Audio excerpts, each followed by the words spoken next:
Olá, alunos. Aqui quem vos fala é o professor Zé Carlos e estou aqui para trazer um resumo da aula de desenho técnico que irá ajudá-los na conclusão do curso de mecânica industrial, tendo em vista a pandemia do coronavírus que nos impossibilitar de estar dentro da sala de aula. Nessa videoaula nós falaremos de figuras geométricas, linha, instrumental, letra, papel, ângulo, projeção, cota, extensão, símbolos e materiais. A humanidade ela sempre se valeu de uma representação gráfica para transmitir comunicação. Além da escrita, que transmite o pensamento ou fala do comunicador, nós temos o desenho técnico, o desenho, no caso, como ferramenta de representação de nossa imaginação ou observação visual. O desenho técnico ele tem a finalidade não só de apontar a intenção, mas de dar informações precisas de todos os detalhes da peça, da máquina ou estrutura existente na imaginação do desenhista técnico. O desenho técnico talvez seja a matéria mais importante de um curso técnico. Todo estudante deve saber executar, ler e interpretar um desenho. As normas de desenho técnico. As normas procuram unificar diversos elementos do desenho técnico, de modo a facilitar a execução, que é o uso, a consulta, a leitura e a classificação. A Associação Brasileira de Normas Técnicas, que é a ABNT, é o Fórum Nacional de Normalização. As normas brasileiras, cujo conteúdo é de responsabilidade do Comitê Brasileiro, ABNT/CB, dos organismos de normalização setorial, ABNT e /ONS, e das comissões de estudo especiais temporárias, as comissões de estudos especiais temporárias, a ABNT/CET, são elaboradas por essas comissões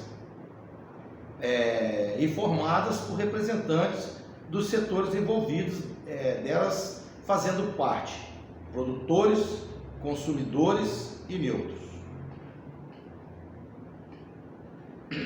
A norma brasileira de desenho técnico é a NB8R, que trata de assuntos que serão estudados adiante, como legendas, convenções de traços, sistema de representação, cota e escalas. Figuras geométricas. As figuras geométricas elas foram criadas a partir da observação das formas existentes na natureza e dos objetos produzidos pelo homem. Figuras de objetos elementares. O ponto é a figura geométrica mais simples. Ele não tem dimensão, isto é, ele não tem comprimento, não tem largura e nem altura. No desenho, o ponto é determinado pelo cruzamento de duas linhas para identificá-los.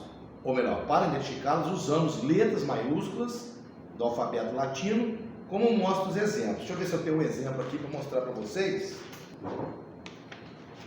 Para vocês verificarem, no cruzamento de duas linhas, de duas curvas, entendeu? Tal ponto, ponto A, ponto B e ponto C. Mas na apostila de vocês, vocês têm isso aí mais detalhado, tá ok? Figuras geométricas. Figuras geométricas planas. Uma figura qualquer, ela é plana quando todos os seus pontos situam-se no mesmo plano. Algumas delas alguma delas você terá de identificar pelo nome, pois são formas que você encontrará com muita frequência em desenho técnico. Vamos ver alguns exemplos? Vocês podem ver que nós temos um círculo, quadrado, um triângulo, o retângulo, o trapézio, o hexágono, o pentágono, o paralelogramo e o losango. Sólidos geométricos. Dentre os sólidos geométricos, limitados por superfície plana, nós temos os prismas, o cubo e as pirâmides. Dentre os sólidos, no caso, limitados por superfície, nós temos o cilindro, o cone, a esfera, que são também chamados de sólido de revolução. Eu tenho um exemplo aqui para vocês também. É muito importante, gente, vocês diferenciar a figura no plano e no sólido geométrico. Tá? Depois vocês peguem a apostila e façam essa comparação aí. A figura no plano é uma coisa, e ela no sólido geométrico já dá uma impressão, né? Você já dá uma impressão, não, você já consegue ver a dimensão dela, uma das dimensões. É muito importante que você conheça bem os prismas, o sólido geométrico, porque por mais complicado que seja a forma de uma peça, sempre vai ser analisada como resultado da combinação de sólido geométrico ou de suas partes, como eu já falei, como eu já exemplifiquei aqui. Linha.